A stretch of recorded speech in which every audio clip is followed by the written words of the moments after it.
Alô você, canalzinho do professor Jussier aqui voltando com tudo, mais uma aulinha. Hoje nós vamos tratar de Primeira República no Brasil. E a Primeira República nós vamos falar de quê? República das Espadas. Seguinte, a Primeira República, o início da história da República no Brasil, que outrora fora batizada de República Velha, esse termo a história abandona, por entender que tratar velho é uma palavra pejorativa. Nós vamos denominá-lo de Primeira República, nascendo em 1889, quando nós acabamos e rompemos com o projeto do Império. E como foi isso, professor? Percebe, meu caro educando, que foi um golpe de Estado onde se deu 48 horas para Dom Pedro II e sua família ir embora do Brasil, se virar, rumar. E esse golpe teve apoio da Igreja, do Exército e das oligarquias cafeicultoras brasileiras. Tranquilo? Voltemos aqui. Então essa Primeira República que nasce em 1889 e vem até os dias atuais, nós estamos em 2021, ela é dividida em alguns momentos, correto? E esse primeiro momento que nós vamos tratar é a República das Espadas. A República das Espadas é essa que nós temos o governo de Deodoro da Fonseca e Floriano Peixoto. O governo de Deodoro da Fonseca ele se inicia em 1889 e nós vamos terminá-lo em 1891. Floriano Peixoto, que era seu vice eleito em chapa separada. Naquele período, você não votava no presidente e no vice ao mesmo tempo. Você escolhia um presidente e um vice. Vai assumir após sua renúncia. O seu governo é de 1891 até 1894. Beleza? Ei, Jussier, o que foi que aconteceu de importante no governo de Deodoro da Fonseca? O primeiro conceito aqui a entendermos é a Constituição.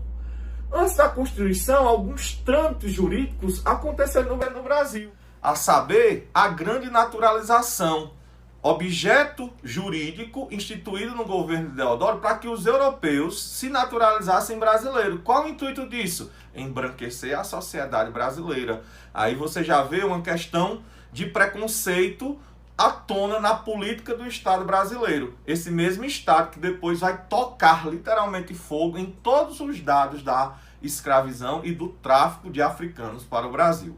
Tranquilo? Outro ponto que nós temos que lembrar aqui é o fim do padroado, o fim do regime do padroado. Rompe-se igreja e Estado. Nós vamos ter agora um Estado laico. Nasce agora o registro de nascimento e o casamento civil. Antes nós tínhamos a certidão de batismo e o casamento na igreja. São pontos importantes para lembrar. Cria-se a República Federativa dos Estados Unidos do Brasil e uma bandeira. A bandeira, percebe essa imagem?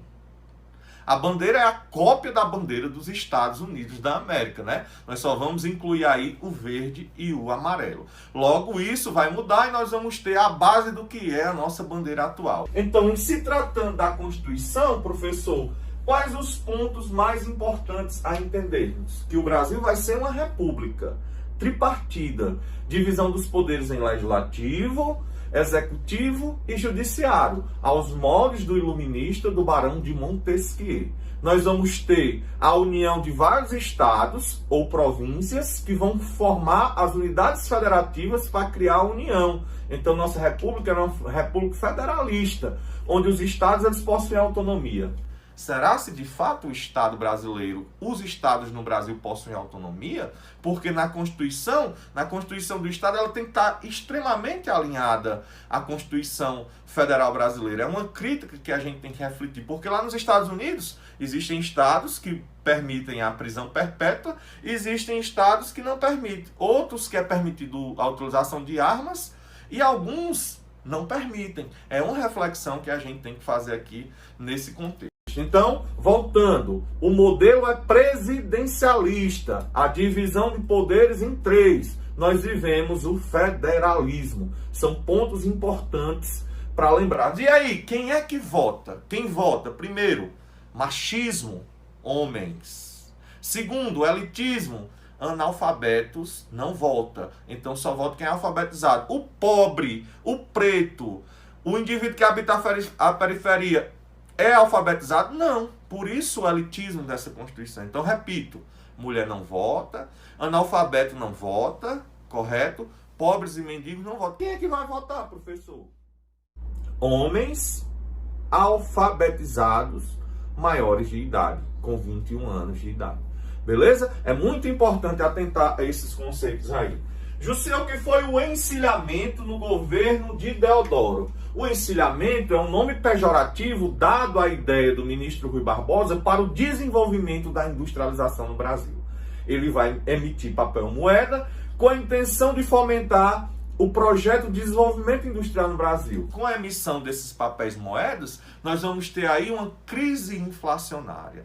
Essa crise inflacionária, ela lembra a especulação de quê? Do encilhar os cavalos na baia, lá no Jockey Club do Rio de Janeiro. Esse momento do encilhar os cavalos, de passar a cia, de preparar o cavalo para a corrida, é o momento que tem mais aposta lá no Jockey do Rio de Janeiro. E aí o que é que acontece? Um momento de repercussão, de aposta, de burburinho, o que gerou foi uma grande crise no Brasil. A crise do encilhamento vai ser um projeto que se pensou num desenvolvimento e vai trazer a decadência do governo Deodoro da Fonseca. É aí que com toda essa crise, ele domina o Estado, impondo o estado de sítio. Eita, a crise começa. E essa crise vai terminar como? Com a primeira revolta da Armada. Quando o almirante Custódio de Melo da Marinha essa que ainda tinha vínculos com a monarquia, com Dom Pedro II, aponta canhões lá na Baía de Guanabara e diz: ei, Deodoro, ou tu sai, nós vamos explodir o Rio de Janeiro. Deodoro renuncia e o seu vice vai assumir. Quem é o seu vice? Floriano Peixoto, o segundo presidente da história do Brasil. Floriano Peixoto, o Marechal de Ferro. O que é que nós vamos ter de importante aqui? A consolidação da República.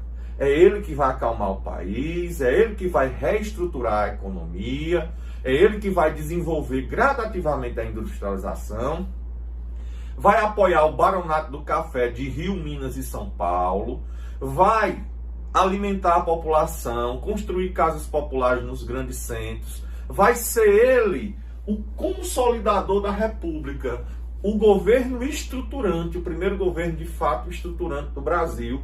E aí, meu amigo, acontece que ele não foi eleito.